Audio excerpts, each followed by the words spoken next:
Muy buenos días, amada iglesia. Bendiciones de lo alto para todos los que están conectados en esta transmisión de hoy miércoles, día de ayuno y oración. Un saludo especial para todas las familias de las iglesias hijas que están conectados en este momento, para todas las familias de la Iglesia Cristiana Peniel Central. Vamos a continuar con este ayuno y hay una canción que ha venido Dios ministrando desde estos días en mi espíritu, y quisiera que usted y yo conectados estuviésemos pidiéndole al Espíritu Santo que abra los cielos. Necesitamos esa dimensión de cielos abiertos en este tiempo donde Dios se glorifique de una manera especial como lo ha venido haciendo, pero necesitamos que el cielo se una con la tierra y que el Espíritu Santo sea haciendo su obra en nuestros corazones, en nuestra familia, en nuestra ciudad, departamento, en nuestra nación y en todas las naciones del mundo. Padre, te doy gracias por este tiempo, Señor.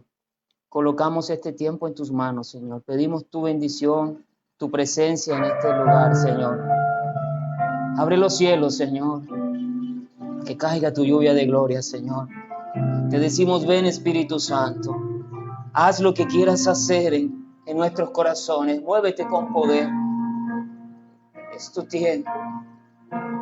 Paséate, precioso Espíritu Santo.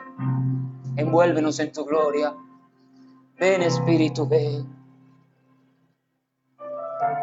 Ven Espíritu, ven. Haz lo que quieras hacer. Y derrama, oh Dios, una nueva unción sobre esta nación. Ven Espíritu, ven. Dile, Espíritu, ven, dile. Clama a Él. Si nosotros, siendo padres imperfectos, podemos dar buenos regalos a nuestros hijos, cuánto más el Padre perfecto celestial dará de su Espíritu a los que se lo piden. Oh Señor, haznos justicia, Señor. Haznos justicia de nuestro adversario, Señor. Abre los cielos, Señor. Abre los cielos, Dios. Y que caiga tu lluvia de gloria. Abre los cielos, Dios. Y que caiga tu lluvia de gloria aquí. Oh, ven, ven Espíritu. Ven Espíritu, ven. Haz lo que quieras hacer. Es un clamor, Señor. Es un clamor de tu iglesia que te dice, Espíritu Santo, ven. Nos has llevado al desierto y allí nos volverás a conquistar y nos hablarás tiernamente. Y dice tu palabra, y se volverán a mí, porque lo harán de todo su corazón. Entonces me invocaréis y yo responderé con abundancia de sanidad y de paz. Despertaré mi buena palabra sobre ustedes. Oh Señor, como la lluvia, caiga tu presencia. Oh, abre los cielos, Señor. Dios, y que caiga tu lluvia de gloria. Abre los cielos, Dios. Y que caiga tu lluvia de gloria. Abre los cielos, Dios. Y que caiga tu lluvia de gloria aquí. Toma todo el control, toma esta nación. Hace falta tu dirección, oh Señor. Toma tu condición, toma tu creación. Declaramos que abren los cielos, Dios del control, toma esta nación. Hace falta tu dirección, oh Señor. Posición, toma toma creación. Señor, tú nos amas porque somos tu creación, Señor. Cuánto más si somos tus hijos, Señor. Por causa de los justos, redimidos por la sangre del Cordero, por causa de la iglesia, Señor, de tus escogidos santos y fieles, desde antes de la fundación del mundo. Abre los cielos sobre nuestra nación, Señor. Oh Dios, que tu propósito se cumpla, Señor amado, cabalmente. Aviva tu obra en medio de los tiempos. En medio de los tiempos, hazla conocer. En medio de la ira, acuérdate de la misericordia, Señor. Hace falta tu dirección, oh Señor. Posición, toma creación. Declaramos que abre los cielos, Dios. Señor, donde está tu espíritu, ahí hay libertad. Proclamamos por tu palabra que el Señor es el espíritu, y donde está tu espíritu, ahí hay libertad, Señor. Trae libertad a los cautivos, Señor. Sana a los enfermos. Oh, liberta a los oprimidos, Señor. Oh, Señor, proclama el año de tu buena voluntad, Señor. Apertura de cielos. Ya los cielos fueron abiertos, Señor, cuando tú viniste a la tierra. Por la fe, Señor, lo creemos, porque tu palabra lo dice. Oh, mi Rey, abre los cielos, Dios, y que caiga tu lluvia de gloria. Abre los cielos, Dios, y que caiga tu lluvia de gloria. Abre los cielos, Dios, y que caiga tu lluvia de gloria aquí. Muchas gracias, Señor. Bendecimos tu nombre, Rey mío y Dios mío. Gracias por cada una de las personas que están conectadas, Señor. Aún si hay alguna persona que está conectada por primera vez, Señor, a esta transmisión, pedimos que tu gracia, tu favor sea sobre ellos, Padre. Bendito y alabado sea tu nombre. Colocamos este tiempo en tus manos, Señor, y te damos muchas gracias. Amén y amén. Ok, amada iglesia, vamos a continuar con esta serie, ¿verdad? Que hemos comenzado de males necesarios y pérdidas innecesarias. Hemos ministrado las 2 semanas pasadas males necesarios y hemos tenido que hacerlo en 2 transmisiones, y hoy vamos a hablar de la segunda parte de esta serie que se llama pérdidas innecesarias. Usted notará, hay un contraste, el contraste, ¿verdad? O una antítesis, y es que hay males necesarios en la vida de la fe, pero también hay pérdidas innecesarias. ¿A dónde quiero llegar? Que hemos establecido el hecho de que la vida de la fe supone que en momentos donde los hijos de Dios o el pueblo de Dios se desvía, Dios tiene que permitir males necesarios para que su propósito eterno se cumpla. Eso lo podemos ver en muchos pasajes de las Sagradas Escrituras, y un ejemplo de eso, del Nuevo Pacto, es la parábola que el Señor Jesucristo nos habló acerca del Hijo Pródigo. Este hijo que pidió la herencia, que quiso separarse de su padre, que representa al Padre amoroso, el Padre perfecto celestial, y que tuvo que atravesar por unos momentos difíciles en su vida, unos males necesarios. ¿Para qué? Como dice esa parábola, para que él volviera en sí, en medio de aquel mal necesario, en medio del hambre, en medio de aquel momento de humillación que estaba viviendo. Y dice la Escritura, volviendo en sí, dijo: oh, cuántos jornaleros en casa de mi padre hay, y yo aquí perezco de hambre. También el salmista David dijo en el Salmo 119, antes que fuera yo humillado, descarriado andaba. Estaba queriendo decir el salmista David que él en esos momentos que andaba descarriado, él tuvo que pasar por momentos de humillación para volverse a Dios, ¿verdad? Entonces, la vida de la fe supone que hay males necesarios, y lo hemos llevado a este punto que estamos viviendo, en el cual no nos podemos congregar, no podemos tomar la Santa Cena como lo hacíamos antes, y ni podemos llorar con los que lloran, ¿verdad? Porque la situación así lo lleva, los efectos colaterales de esta pandemia, ni podemos reírse con los que se gozan por todo lo que estamos viviendo, ni podemos tener esa vida congregacional como quisiéramos. Y eso quiere decir que aún la iglesia está pasando por una disciplina de parte del Señor como un mal necesario. Pedro dice que sí, que es tiempo de que el juicio de Dios comienza primero ¿por dónde? Por la casa de Dios. Entonces, nosotros también estamos siendo afectados con esta pandemia y eso quiere decir que Dios lo ha permitido porque tiene un propósito, hay una obra que Dios está haciendo y es así hacer volver el corazón de sus hijos al corazón de Él. Entonces, mis queridos amados, estos mensajes están establecidos sobre el hecho de que estamos viviendo una temporada. Hemos denominado que la prueba es una temporada en la cual somos afligidos, una temporada en la cual estamos siendo probados en nuestra vida de fe y estamos siendo afligidos ¿para qué? Para volvernos a Dios. ¿Por qué es importante y hablo de que es una temporada? Porque las temporadas gobiernan nuestras vidas.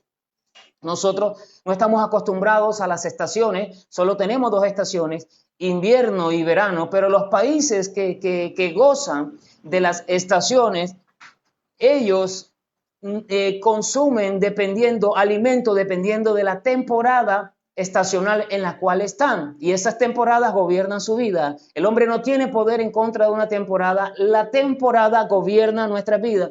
Y eso lo que nos quiere decir es, número 1, que esta temporada de prueba que estamos viviendo sea una sensación que nos quede en nuestro ser interior, es que solamente vamos a salir de aquí cuando Dios lo determine y cuando Dios nos saque de aquí. Es una total y absoluta dependencia en Dios. Es un total decirnos, Señor, definitivamente estamos en tus manos, pero tú tienes el control de todas las cosas. Pero también hablando de los alimentos de temporada que son producidos, cosechas en determinada temporada del año o estación del año, también es necesario entender que en esta temporada hay un alimento especial que nosotros debemos consumir y es hablando espiritualmente la palabra de Dios, como Cristo dijo, yo soy el pan vivo que descendió del cielo y da vida a todo aquel que lo come. Pero en este alimento de temporada, cuando la nación de Israel, quiero conectarlo, cayó en cautividad y hubo algunos que fueron llevados cautivos al palacio de los babilonios, donde estaba Nabucodonosor, y usted sabe que llevaron a príncipes, a personas especiales que fueran personas preparadas y que tuviesen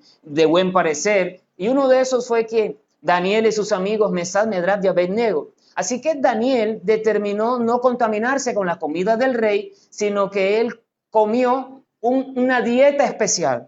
Entonces, cuando estamos en tiempos de cautividad, cuando estamos en una temporada de prueba, en un tiempo como el que estamos viviendo, ¿verdad? Donde Dios es el que permitió que estuviéramos acá, pero también su poder y su gracia y su providencia divina es la que nos va a sacar de acá. Es importante también entender que hay un alimento especial que Dios tiene preparado para nosotros en esta temporada que nos va a dar las fuerzas necesarias que necesitamos en el espíritu, alma y cuerpo, que nos va a dar la fortaleza y la fe que necesitamos. ¿Para qué? Para pasar en victoria en esta temporada de prueba. Ok, porque el justo por la fe que vivirá. Entonces, amado, voy a tomar, después de haber terminado la introducción, el pasaje en el cual quiero que en esta mañana estemos considerando. Primera carta a los Corintios, capítulo 3, versos 9 al 15. Dice la palabra de Dios: porque nosotros somos colaboradores de Dios y vosotros sois labranza de Dios, edificio de Dios. Conforme a la gracia de Dios que me ha sido dada, yo como perito arquitecto puse el fundamento y otro edifica encima. Ese otro edifica encima somos nosotros.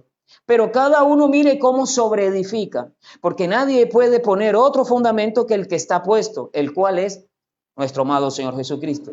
Y si sobre este fundamento alguno edificare oro, plata, piedras preciosas, madera, heno, hojarasca, la obra de cada uno se hará manifiesta, porque el día la declarará. Pues por el fuego será revelada, y la obra de cada uno, cual sea, el fuego la probará. Es decir, esta temporada, este fuego de prueba ha venido a probar en nuestras vidas, ha venido a evaluar y examinarnos si realmente nosotros hemos estado edificando correctamente. Dice el verso 14, si permaneciere la obra de alguno que sobreedificó, recibirá recompensa.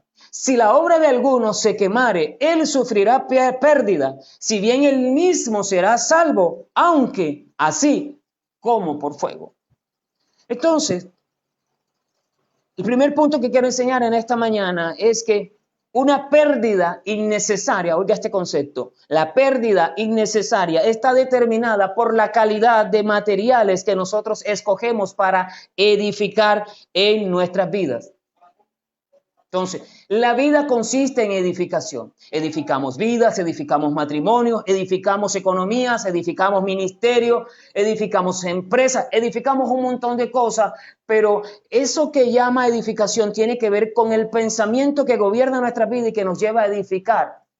Entendiendo acá que el apóstol Pablo deja claro que el fundamento es Cristo, no hay discusión con eso, pero estando el fundamento puesto, él dice como perito arquitecto, él está llevándonos una parábola, una ilustración de una construcción física.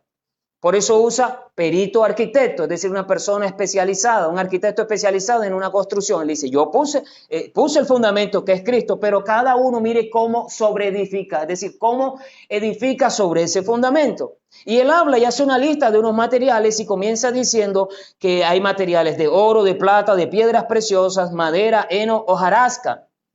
Y esa lista de materiales nosotros tenemos para escoger.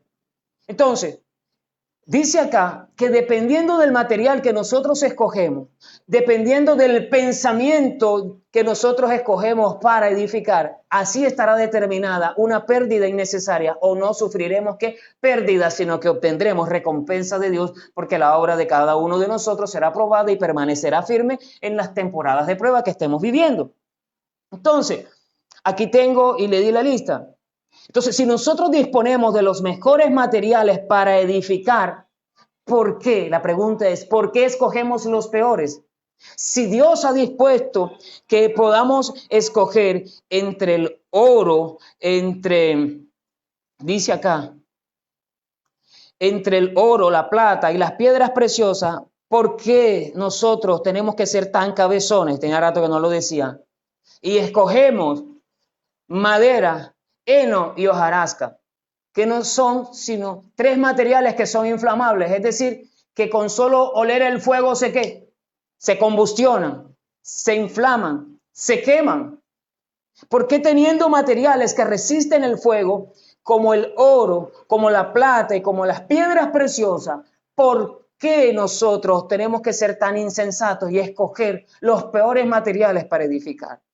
Nosotros vivimos la vida creyendo que nunca nuestra fe va a ser probada. Tristemente. Hay gente que vive la vida con una simpleza de pensamiento, tristemente, que pareciera que ni siquiera fuera consciente de que la historia dice, de que la Biblia, y es más, la misma Biblia dice que todo tiene su tiempo, que hay tiempo para llorar, tiempo para reír, tiempo para abrazar, tiempo para abstenerse de abrazar, que hay temporadas de abundancia, que hay temporadas de escasez, que hay temporadas en las cuales podemos atravesar enfermedad, que hay temporadas de salud. Y siempre, si tenemos esto presente, tenemos que entender de que eso puede llegar en algún momento, pero si hemos estado edificando bien en nuestras vidas con los mejores materiales, entonces nuestra obra va a permanecer. Ahora bien, en ese orden de ideas, acá también la Escritura, en algo que nuestro amado Señor Jesucristo nos dijo en el Sermón del Monte, es que usted puede edificar sobre la casa, usted puede edificar su vida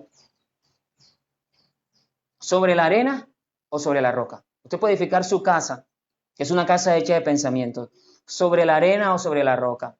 Y Cristo dice, y compara a aquel hombre que edificó sobre la arena como un hombre insensato. ¿Y a quién cataloga a Cristo como un hombre insensato? Aquel que oyendo todo lo que él acabó de decir, cualquiera que oye estas palabras, ¿cuáles son estas palabras? Las que él ha acabado de decir en el Sermón del Monte, cuando comienza hablando de las bienaventuranzas y comienza hablando del problema del enojo que puede producir homicidio, de la pureza, de la inmoralidad sexual a través del adulterio y la fornicación, y comienza a hablar del trato con los enemigos, todo aquello que él está hablando.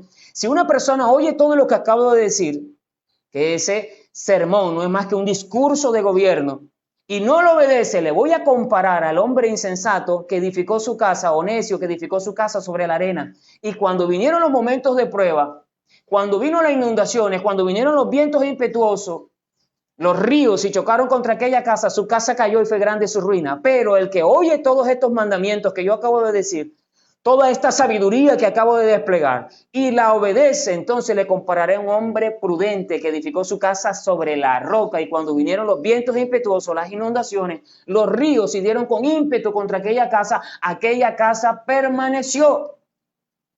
¿Se da cuenta? Entonces, amado, la escritura nos está diciendo de que habían dos clases de materiales. Había arena y había roca. ¿Qué está determinada la arena? Por la desobediencia a Dios cuando Él nos habla de su palabra, cuando Él nos habla de su sabiduría. ¿En qué está determinada la roca de Dios en nuestra vida? Cuando nosotros oímos la palabra de Dios y somos gobernados por esa voz de Dios que Él nos da. Mire que en esta primera carta a los Corintios, el mismo apóstol Pablo nos deja ver el por qué, cuáles son, en un momento dado, esos materiales que la gente puede escoger. ¿De qué se trata ese material? Dice en la misma carta a los Corintios, capítulo 3, dice, versículo 18, 3:18, 1 Corintios capítulo 3, versículo 18, dice, nadie se engaña a sí mismo.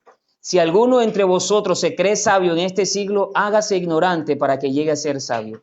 Porque la sabiduría de este mundo es insensatez para con Dios, pues escrito está, Él prende a los sabios en la astucia de ellos. Y otra vez, el Señor conoce los pensamientos de los sabios que son vanos. Así que ninguno se gloríe en los hombres, porque todo es vuestro. En Corintios había un dilema, había una situación. ¿Y cuál era la situación? En este capítulo 3 dice que algunos decían ser de Apolos, otros decían ser de Pedro, otros decían ser de Pablo, otros decían ser de Cristo. Y Pablo les está diciendo, señores, ustedes están llevando esta experiencia eclesial de iglesia al mismo nivel que lo han llevado en el paganismo en su momento. Recuerde que Corinto era una ciudad, ¿verdad?, gentil, de un contexto histórico de donde habían escuelas filosóficas. Entonces, estaban trayendo aquello de las escuelas filosóficas para decir, a mí me gusta más lo que dice Pedro, o a mí me gusta más lo que dice Pablo, o a mí me gusta más lo que dice Apolos. Y Pablo está contrarrestando eso para decirles, señores, que vuestra confianza, que el fundamento de ustedes no vaya a convertirse, porque ese es un espíritu terrible, en lo que dicen los hombres, en la sabiduría humana, sino que esté fundamentada en la sabiduría de Dios. Por eso dice, si alguno se cree sabio, hágase ¿qué? Hágase ignorante en este siglo.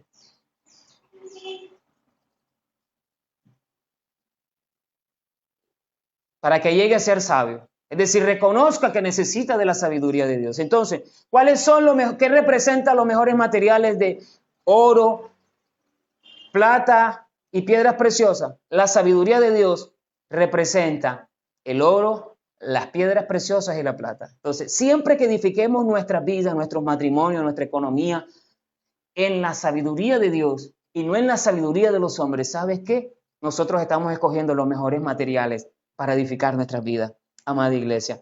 De hecho, esta mañana temprano el Señor me recordaba Isaías 26 del 1 al 4, porque Isaías 26 del 1 al 4, amados, también habla de esto. Dice, en aquel día cantarán este cántico en tierra de Judá. Fuerte ciudad tenemos. Salvación puso Dios por muro y ante muro. Abrid las puertas y entrará la gente justa, guardadora de verdades. Tú guardarás en completa paz a aquel cuyo pensamiento en ti persevera, cuyo pensamiento en él persevera, porque en ti ha confiado. Confiad en Jehová perpetuamente, porque en Jehová está la fortaleza de los siglos. Entonces, número uno, usted ve en este pasaje algo, y es que habla de una ¿qué? De una ciudad. Nosotros estamos edificando una ciudad que es la Nueva Jerusalén.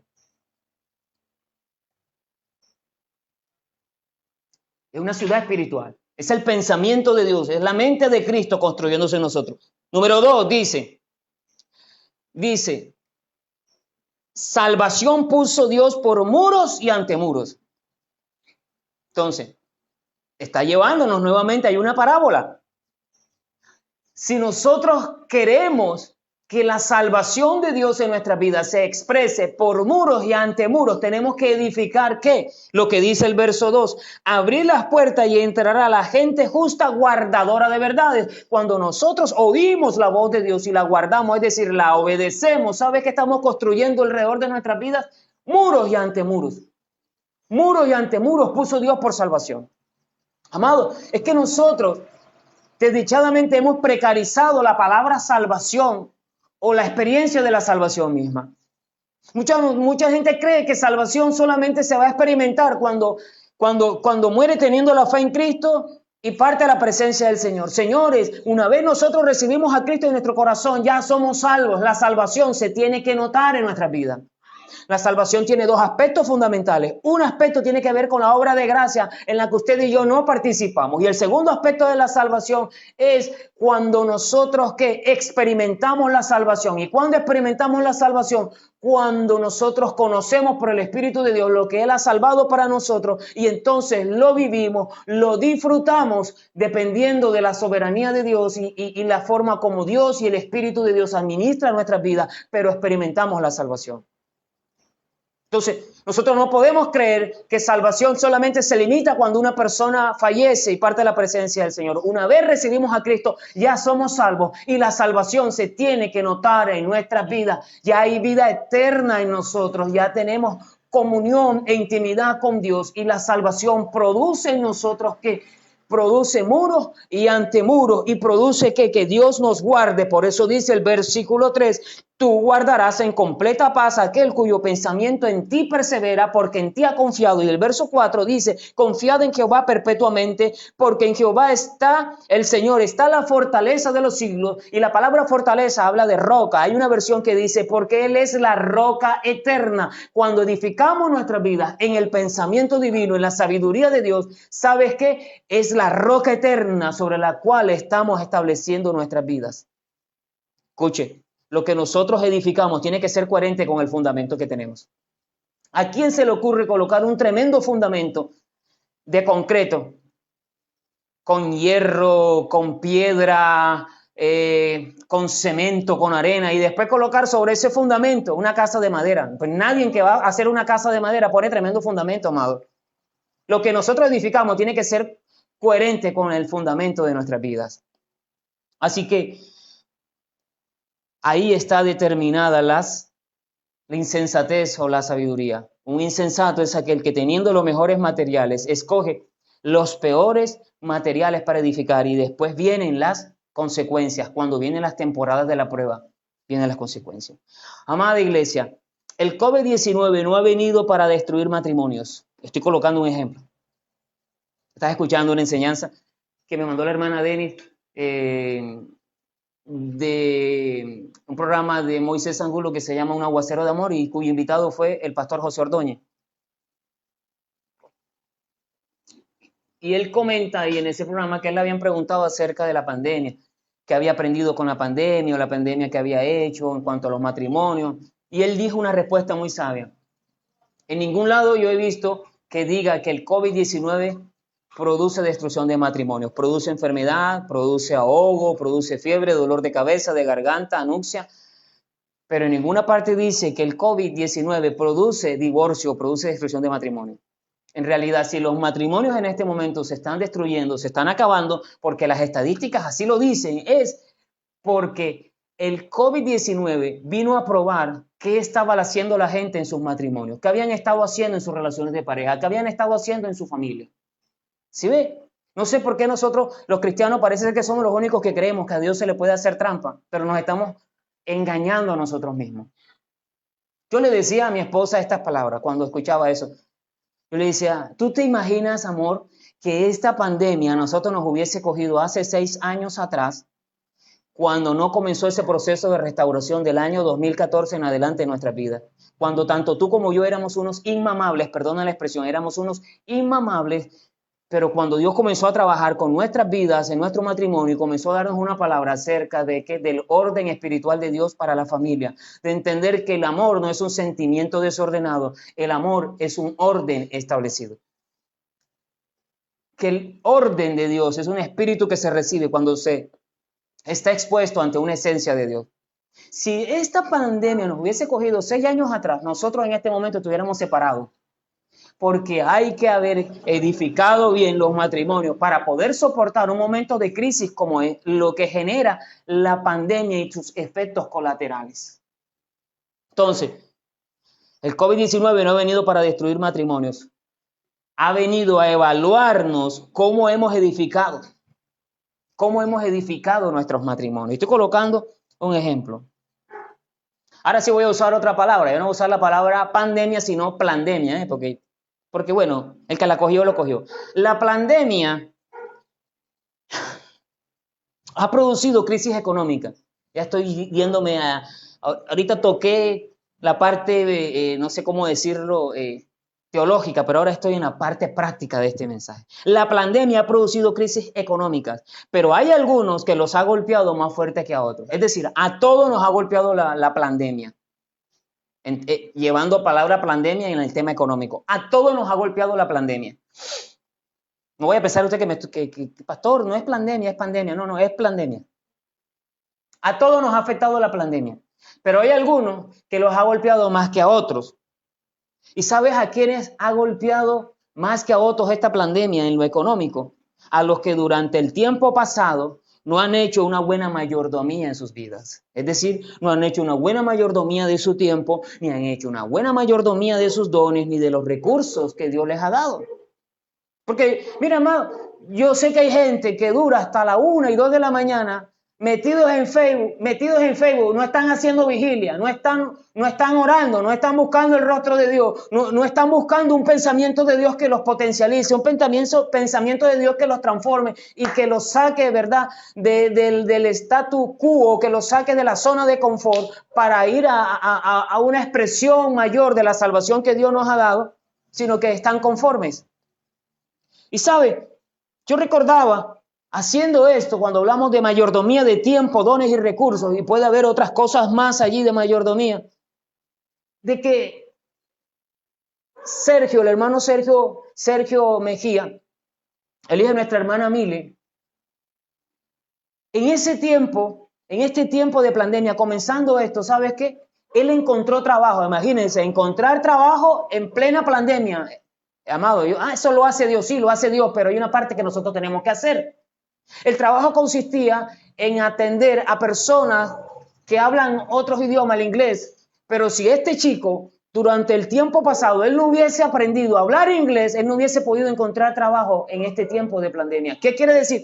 Que al él haber hecho una buena mayordomía de su tiempo, de los dones y de los recursos que Dios le dio cuando vino esta pandemia, el saber otro idioma le dio la oportunidad de tener un trabajo cuando muchos se estaban sacando de los trabajos. Él pudo conseguir trabajo. ¿Sabes qué? La pandemia en cuanto a la economía a él no lo afectó como afectó a otros. ¿Sabes por qué no lo afectó? Sí, lo afectó en el hecho de que él está edificando una empresa en lo que él está del turismo, pero ¿sabes que él no se quedó sin ser productivo, él no se quedó sin producir? ¿Sabes por qué? Porque en el pasado él había hecho una buena mayordomía de sus recursos, de sus dones y talentos y había aprendido otro idioma. Este es un ejemplo claro, amado, para que usted y yo sepamos de que cuando ministramos bien nuestro tiempo, nuestros dones, talentos, recursos y tiempo, ¿sabes qué?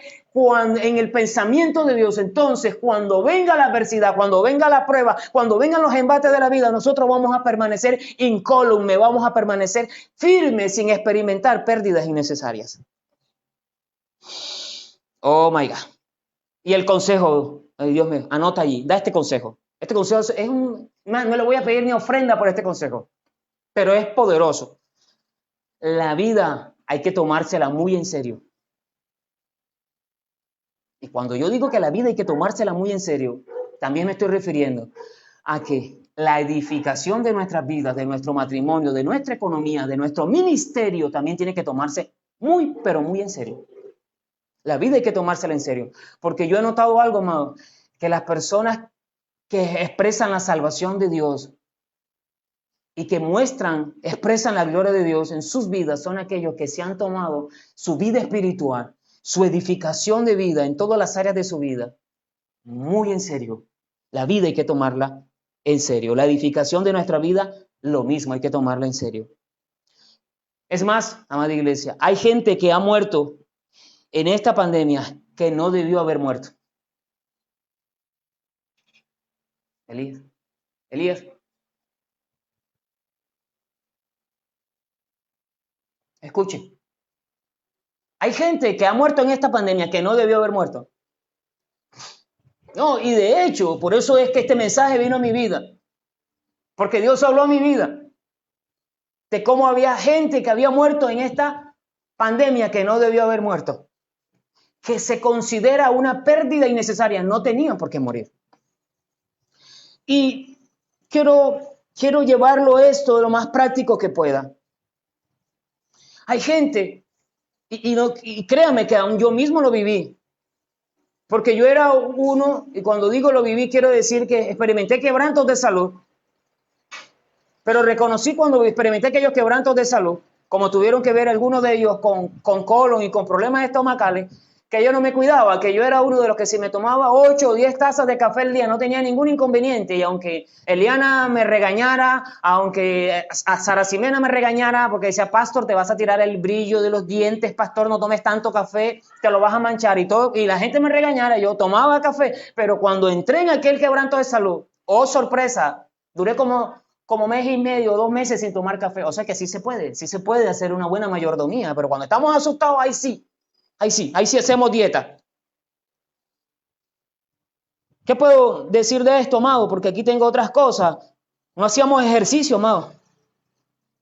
Gente que no debió haber muerto, no hacíamos ejercicio, no hacíamos dieta. Ahora sí hacemos ejercicio. Ahora sí agradezco a Dios de tener bicicleta, ¿viste? Y otros han muerto en esta pandemia que no debieron haber muerto porque no edificaron sus vidas, su cuerpo como templo del Espíritu Santo, no edificaron bien, no lo administraron bien, no hicieron una buena mayordomía. Allá en la iglesia está mayordomía integral, hace parte de la visión. Y otros han muerto considerándose una pérdida innecesaria, que no debieron haber muerto porque han sido rebeldes. Yo voy a hablar de noticias actuales, porque si yo no puedo traer un mensaje acá a mi cotidianidad, es pura filosofía vana, si no puedo traer un mensaje de Dios. Y quiero decirle, voy a tomar esto como un ejemplo, que esa masacre que ocurrió en Samaniego, de esto que tristemente, amado, duele ver cómo mataron a esa cantidad de jóvenes. ¿Qué tienen que hacer reunidos esta cantidad de jóvenes en una finca en un tiempo de confinamiento que se supone que deberían de estar en sus casas? Porque ellos no estaban allí en una reunión familiar. Y ahora yo no estoy justificando la masacre, porque yo sé que hay gente torcida que puede estar, el pastor John está diciendo que estuvo. No, yo no estoy diciendo eso. Yo lo que estoy diciendo es que si los padres de esos chicos y esos chicos fuesen personas no rebeldes y hubiesen estado en sus casas, ellos no tenían nada que hacer en esa finca reunidos, amados. Y eso no justifica que los hubiesen asesinado. Estoy hablando de la sabiduría preventiva, no la sabiduría curativa, porque ese es el problema de la iglesia. Somos más curativos que preventivos, cuando la palabra de Dios en su naturaleza es más preventiva que curativa. Nos quiere evitar. ¿Qué hacían esos chicos allí? Te aseguro que si ellos hubiesen estado en su casa, obedientes a lo que está pasando en este momento, no tenemos por qué estar en fiesta, no tengo por qué estar en eso, puede ocurrir una desgracia en mi familia, traer el virus a la casa, esos chicos no hubiesen muerto. Y también tengo que tocar lo que pasó en Tasajeras.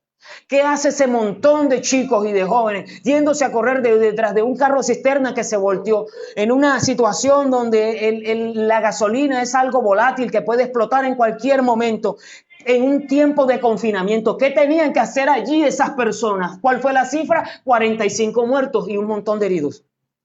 45 muertos que se hubiese podido evitar si ellos no hubiesen sido rebeldes, porque la rebeldía es un espíritu, amado. Entonces esta pandemia también ha venido a probar cuánta rebeldía hay en el corazón de las personas. Y no estoy hablando de la rebeldía mala, porque sí, hay una rebeldía buena. ¿Cuál es la rebeldía buena? Cuando nos rebelamos ante los planes de las tinieblas, pero hay una rebeldía del ser humano. Así que, amados, va a notar que está un poco oscuro porque se acaba de ir la luz, pero estamos con los datos, gracias al Señor. Así que, amada iglesia, Efesios 6 del 1 al 3 dice lo siguiente. Hablando de esto, este principio dice: hijos, obedeced en el Señor a vuestros padres, porque esto es justo. honra a tu padre y a tu madre, que es el primer mandamiento con promesa, para que te vaya bien y seas de larga vida sobre la tierra. Si ve, lo que está queriendo decir este pasaje es que cuando nosotros somos obedientes y tenemos un espíritu libre de rebeldía, vamos a ser de larga vida sobre la tierra. Nos va a ir bien y seremos de larga vida sobre la tierra. No, pastor, porque ahí está hablando nada más de los pelados, es de los hijos. Espérate, somos muy buenos para tener una mente versicular. Ahí dice hijos, pastor, el versículo lo dice, no tiene nada que ver conmigo que soy padre. Amado, sea sincero, podemos llegar a viejos y podemos llegar con un espíritu de rebeldía. Gente que hasta ni la medicina quiere tomarse, amado, ni un tratamiento quiere hacerse, porque tiene un espíritu de rebeldía. ¿De qué sirve ir al médico que él nos diga el diagnóstico y además de eso nos dé un tratamiento? Porque si no nos tomamos el tratamiento, no produce nada en nuestras vidas, amados. Es una rebeldía terrible, tenemos que ser conscientes de la rebeldía terrible que hay. Y esta pandemia ha dejado al descubierto muchas rebeldías que hay en nuestro corazón hacia la palabra de Dios, amado. Entonces la rebeldía es un espíritu al cual tenemos que renunciar. Y tenemos que tomar de ejemplo, por eso a la iglesia de Tesalónica, primera carta a los tesalonicenses, capítulo 2, verso 13 dice: por lo cual también nosotros, sin cesar, damos gracias a Dios de que cuando recibisteis la palabra de Dios que oísteis de nosotros, la recibisteis no como palabra de hombres, sino según es en verdad la palabra de Dios, la cual actúa en vosotros los creyentes. Está queriendo decir el apóstol Pablo que cuando la iglesia de Tesalónica escuchó la palabra de Dios, no la escuchó como palabra de hombre, sino como palabra de ¿qué? De Dios, la cual actúa poderosamente ¿en quién? En los creyentes. Por eso los de Tesalónica vieron un cambio, una transformación en su vida. Por eso ellos se convirtieron de los ídolos al Dios vivo, porque en los de Tesalónica no había ese espíritu de rebeldía. Y aquí pone el contraste, versículo 14. Porque vosotros, hermanos, vinisteis a ser imitadores de las iglesias de Dios en Cristo Jesús que están en Judea, pues habéis padecido de los de vuestra propia nación las mismas cosas que ellas padecieron de los judíos.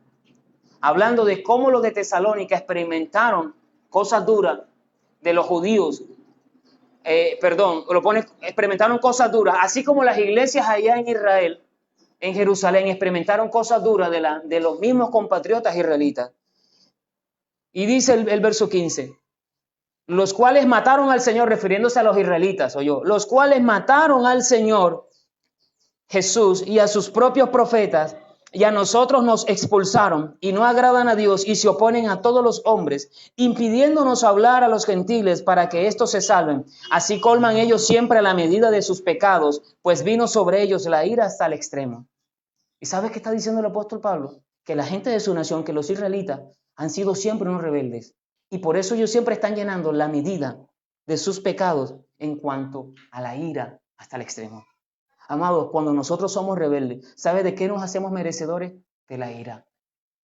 De una ira que ya está, amado.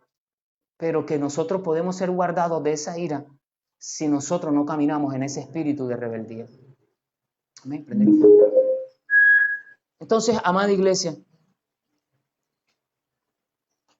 Entonces, querida amada iglesia, qué bueno que ya volvió a la luz.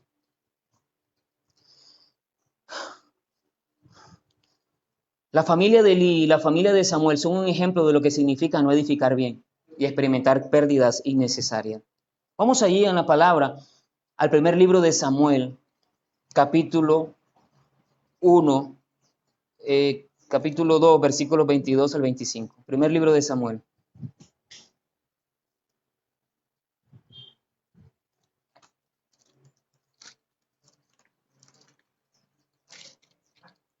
Repito.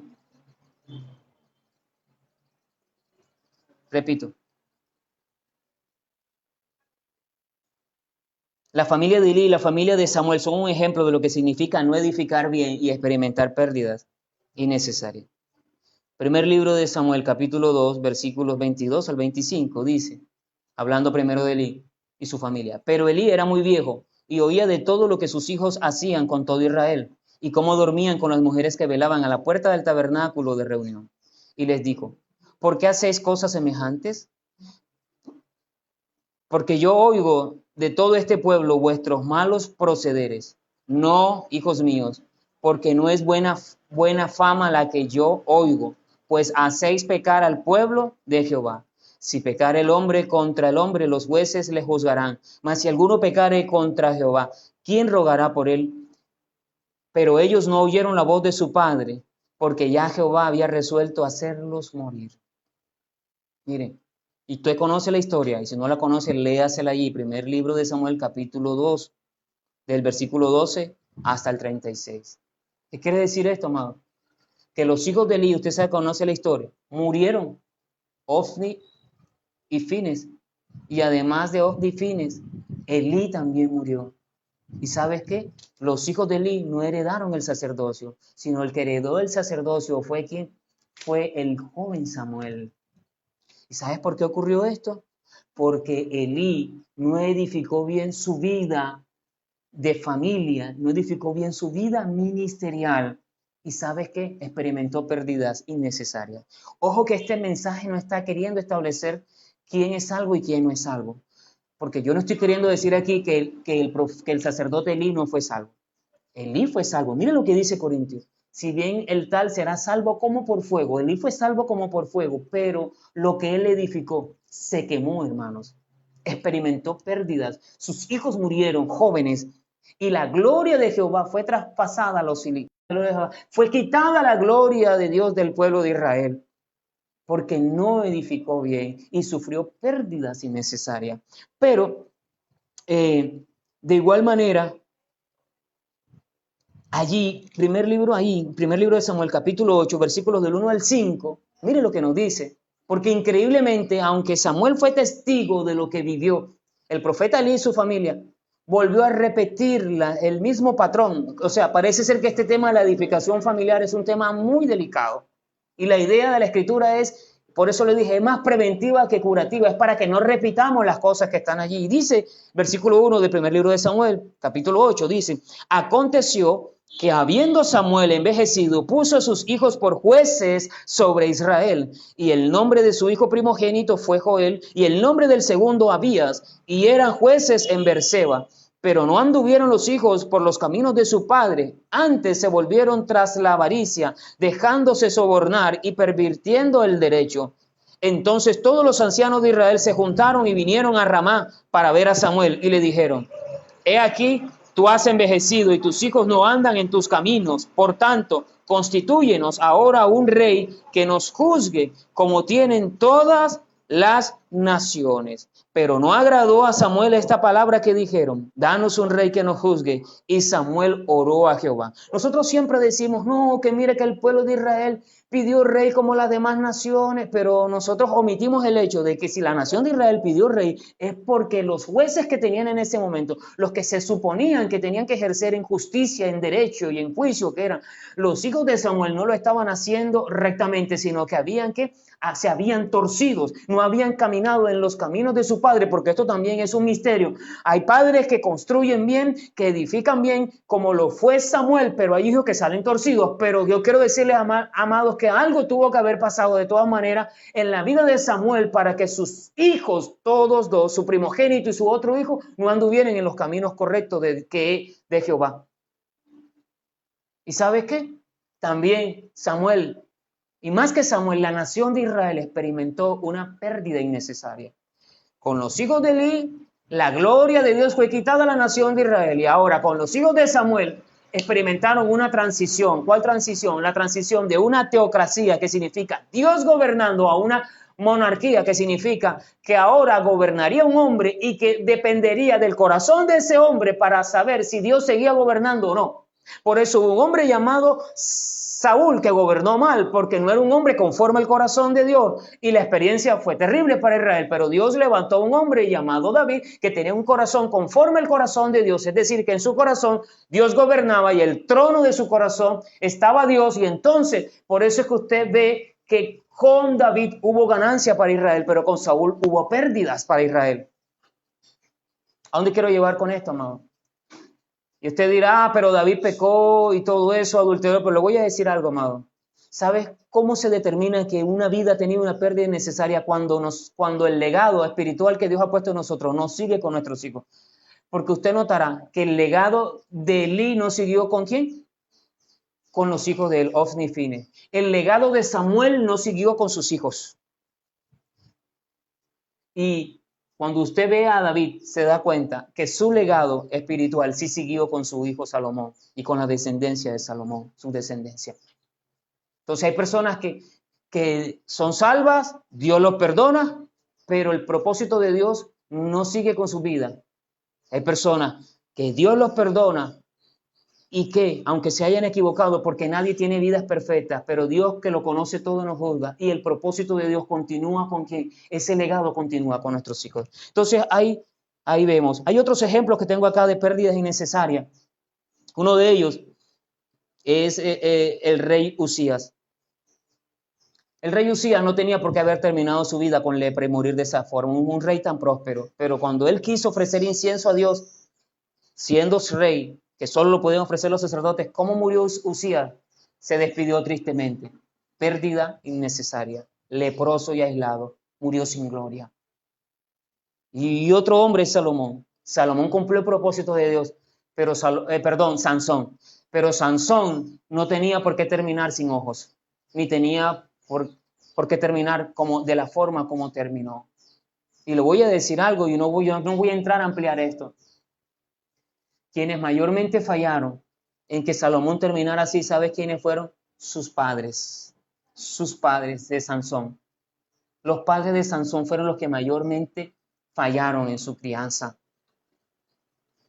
Porque no entendieron, amado, la gracia de Dios en Sansón. No entendieron el propósito de Dios en la vida de Sansón. Y Sansón no tenía por qué terminar de la forma que terminó. ¿Sabes quiénes fueron? No pasaron a Sansón por la cruz. ¿Sabes quiénes fueron los que pasaron a Sansón por la cruz? Los mismos filisteos. Que murió, por eso Sansón es un tipo de Cristo que murió siendo burla, siendo oprobio. ¿Y murió cómo? Y cuando él murió, consumó el propósito de Dios. Así como cuando Cristo murió en la cruz, venció a nuestro adversario Satanás, también Sansón, cuando murió en aquel momento que derrumbó el templo de Dagón, del ídolo Dagón, murieron todos esos filisteos cumpliendo el propósito de Dios, pero también Sansón murió. Sansón no tenía por qué haber muerto así, pero desdichadamente Sansón no contó con una buena paternidad que lo guiara hacia el cumplimiento del propósito eterno de Dios en su tiempo. Aunque él lo consumó, terminó de una manera de la cual Sansón no tenía por qué terminar así. Amados, termino con esto. La vida de fe supone que vendrán controversias. Termino con esto. ¿Por qué tenemos que edificar bien? Porque, amados, en la vida de la fe vendrán controversias.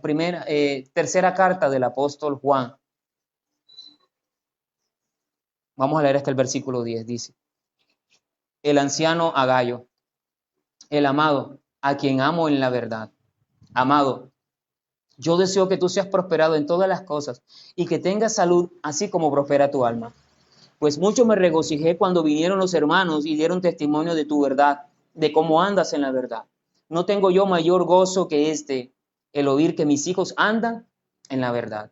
Amado, fielmente te conduces cuando prestas algún servicio a los hermanos, especialmente a los desconocidos, los cuales han dado ante la iglesia testimonio de tu amor, y harás bien en encaminarlos como es digno de su servicio a Dios, para que continúen su viaje. Porque ellos salieron por amor del nombre de Él, sin aceptar nada de los gentiles. Nosotros pues debemos acoger a tales personas para que cooperemos con la verdad. Yo he escrito a la iglesia, pero Diótrefes, escuche esto, yo he escrito a la iglesia, pero Diótrefes, al cual le gusta tener el primer lugar entre ellos, no nos recibe. Por esta causa, si yo fuere, recordaré las obras que hace parloteando con palabras malignas contra nosotros, y no contento con estas cosas, no recibe a los hermanos, y a los que quieren recibirlos se lo prohíbe y los expulsa de la iglesia.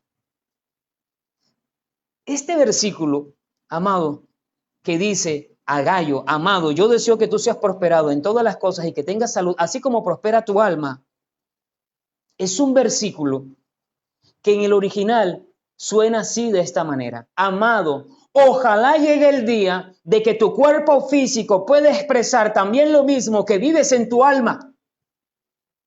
Porque la salvación es algo integral que se tiene que expresar en nuestro espíritu, alma y cuerpo. Está diciendo aquí, yo deseo que tú seas prosperado en todas las cosas y que tengas salud, así como prospera tu alma.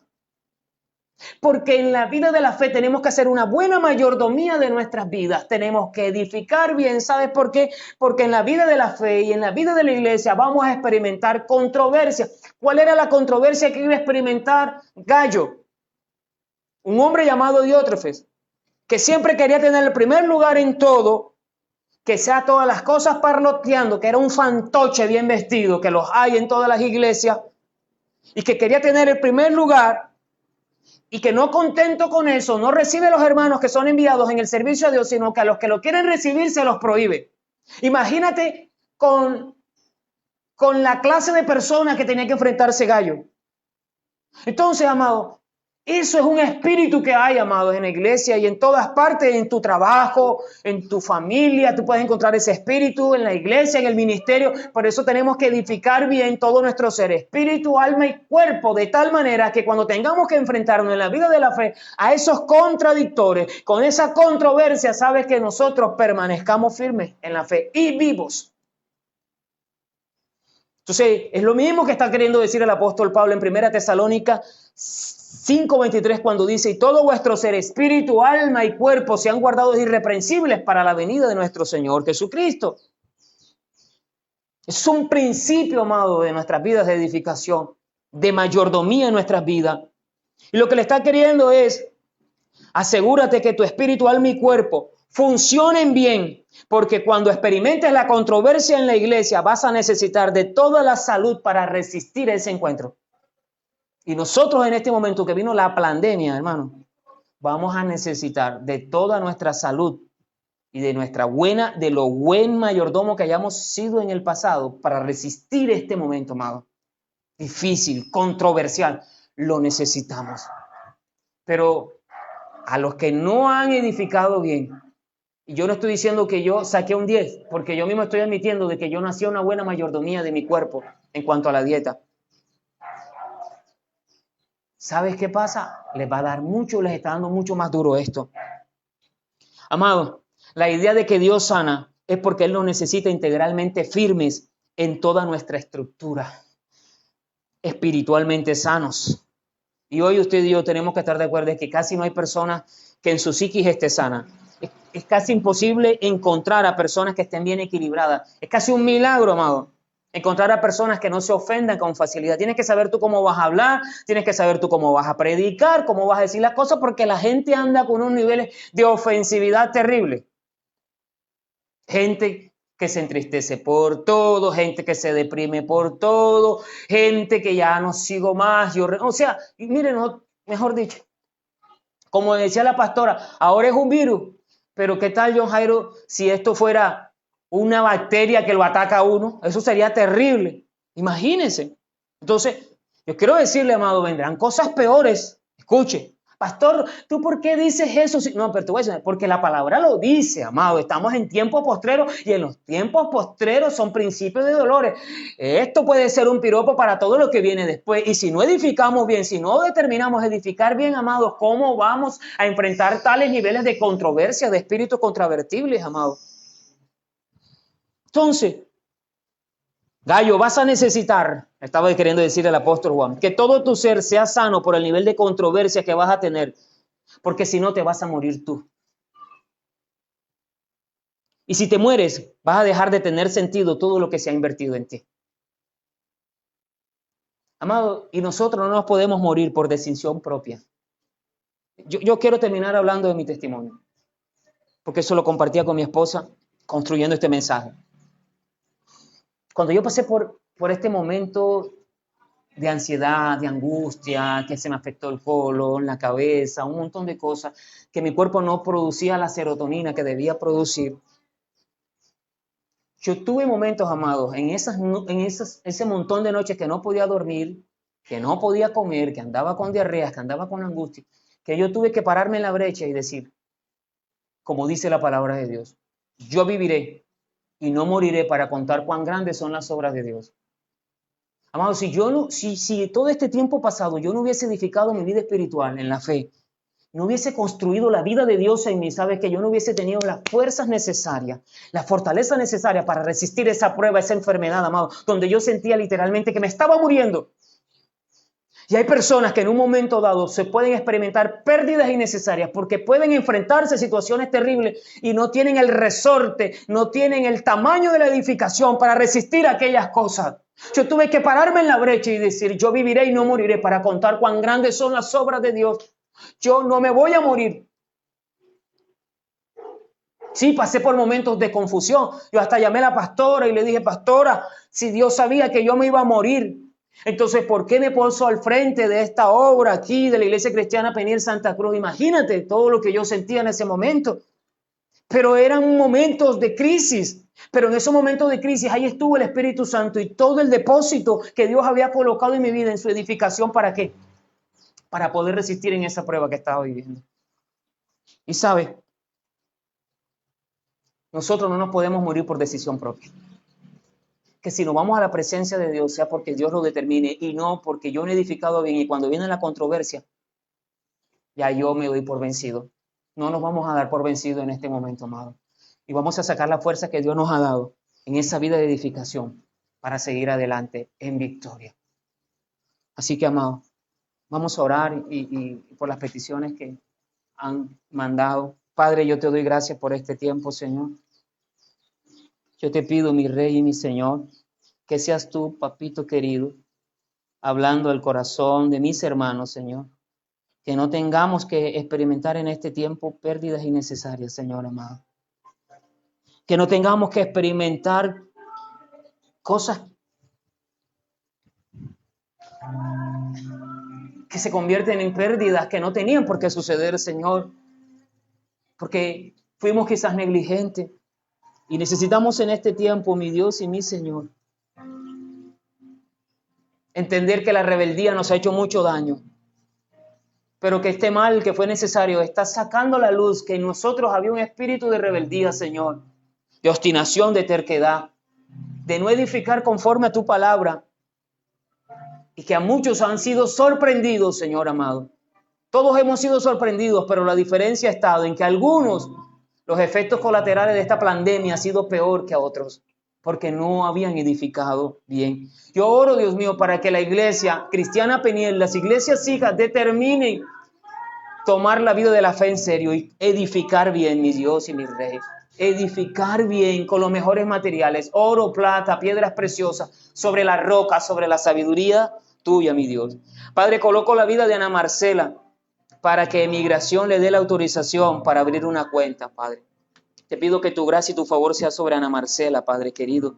También oramos por Vanessa, Dios, Calvo Calabria, para que tu poder y tu virtud sanadora sea sobre ella. Desautorizamos todo virus del COVID y ordenamos al COVID-19 que salga de su cuerpo, de la vida de Vanessa Calvo Calabria, en el nombre poderoso de Jesucristo de Nazaret. Padre, también oramos por nuestra hermana Mireya Pineda, Dios. Te pedimos, Dios, que así como lo hiciste conmigo, Dios, tú la sanes, Señor. Toma control de su psiquis, toma control, Dios mío, de su alma, Padre. Declaramos que tu palabra y tu Espíritu Santo produce paz sobre ella.